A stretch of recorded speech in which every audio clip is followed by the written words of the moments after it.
Picture a scorching summer day in the quiet, rural rice fields of Japan. In the shimmering heat, you spot a tall, white, human-like figure undulating in the distance. At first, you might dismiss it as a simple scarecrow or a trick of the light, but as you watch, it begins to twist and writhe with an unsettling, non-human rhythm. This is the Kunnakune, a spectral entity that feeds on your fear. Local folklore warns that the more you stare, the more your mind begins to shatter. Those who look too closely are often driven to madness or left permanently paralyzed, their sanity twisted just like the figure itself. Dare to find out why some things in the periphery of our vision are never meant to be seen up close. The rural origins and etymological significance, the Kunnakune represents a haunting and deeply rooted urban legend, originating from the expansive, rural landscapes of Japan, particularly within the vast rice and barley fields that define the countryside's horizon. The very name Kunnakune is derived from a Japanese onomatopoeic term that translates to twisting or wriggling, a linguistic choice that perfectly encapsulates the eerie, non-human essence of this spectral entity. These stories typically unfold during the height of summer, on hot and sunny days when the air is still and the heat haze shimmers over the crops. The setting is crucial to the legend. It is not a creature of the dark, but one that manifests in the broad daylight of isolated agricultural zones where the land stretches as far as the eye can see. This juxtaposition of a bright, mundane environment with a disturbing supernatural presence creates a unique form of terror. Historically, rural Japan has many tales of spirits inhabiting the land, but the Kunnakune is distinct in its modern urban legend status. It serves as a chilling reminder that even in familiar, productive spaces like a rice field, something inexplicable can emerge from the periphery of our vision. The etymology emphasizes its movement, a constant, rhythmic writhing that defies the natural laws of a solid human form.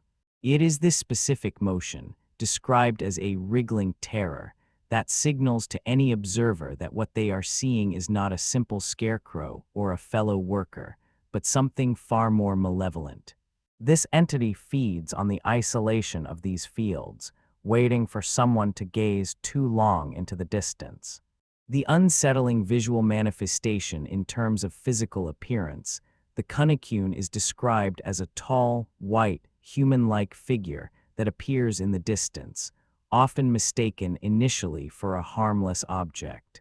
At a first, casual glance, a witness might dismiss it as a scarecrow swaying in the wind, or perhaps a mere trick of the light caused by the summer heat.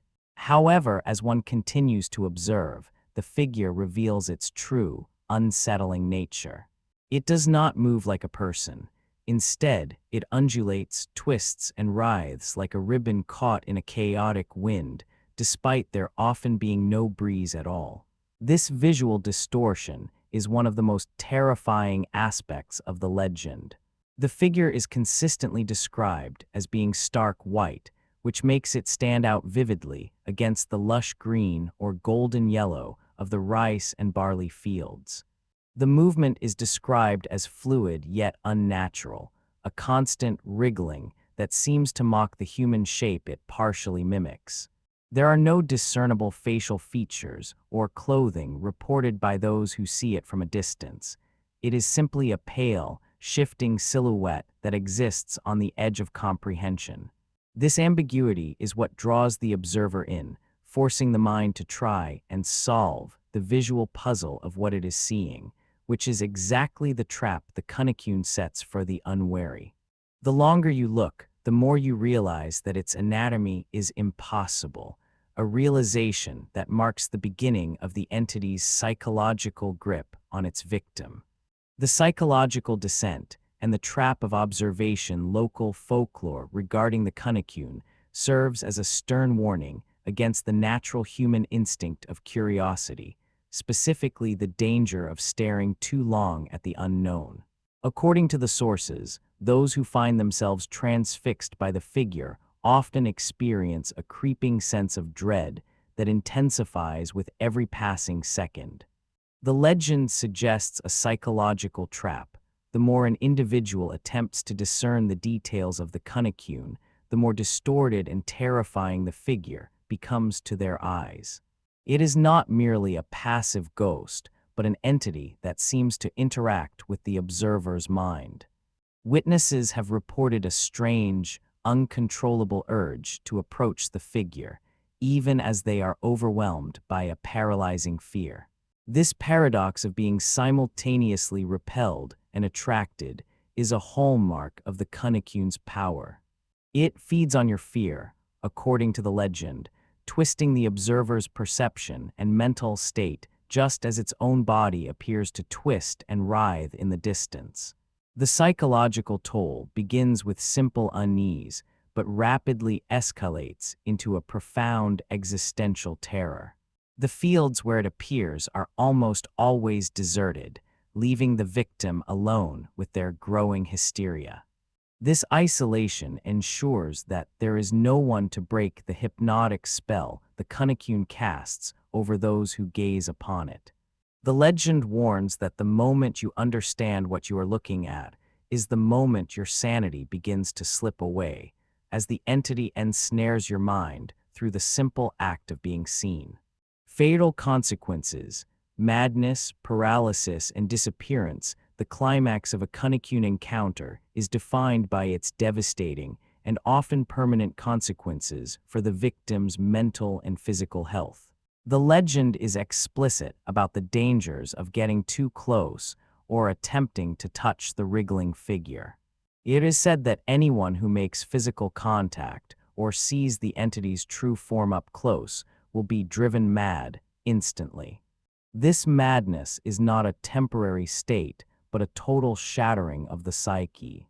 Some accounts within the folklore state that victims who have interacted with the Kunnakune are never seen again, vanishing entirely from the physical world as if the entity had consumed them or dragged them into another realm.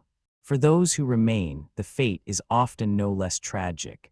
They are frequently described as becoming permanently paralyzed with fear, rendered unable to move or speak for the rest of their lives. They become hollow, their minds destroyed by the sight of something that the human brain was never meant to comprehend. The Kunnakune does not kill through traditional violence.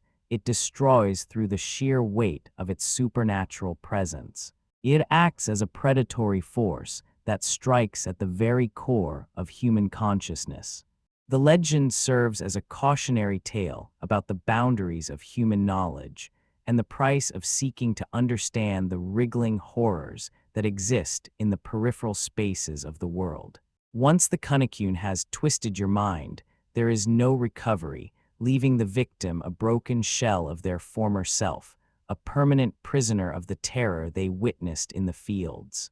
The enduring mystery and cultural persistence, despite the numerous reported sightings and the widespread fame of the legend, the true nature of the Kunnakune remains a complete and chilling mystery. Skeptics and investigators have found no physical evidence of the entity's existence.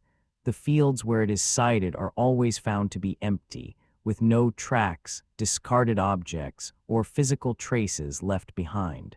This lack of evidence only strengthens the legend's power, allowing it to exist in the realm of the purely supernatural. Is it a ghost, a demon, or perhaps a collective figment of the imagination triggered by the oppressive heat of the Japanese summer? The sources suggest it is a mysterious force that lurks in the periphery of our vision, waiting for the unwary to turn their full attention toward it. In contemporary culture, the Kunnakune has transcended rural folklore to become a staple of internet horror and urban mythology, resonating with a modern audience's fear of the unexplained. It represents the ancient other, something that belongs to the land and cannot be tamed or understood by modern science. The persistence of the legend serves as a reminder that even in a world mapped by GPS and satellite imagery, there are still empty spaces where the imagination can manifest terrifying entities. The Kunnakune remains a symbol of the unknown, a wriggling specter that haunts the edges of reality, reminding us that some things are better left unobserved and that curiosity, in the face of the supernatural, can be a death sentence for the soul.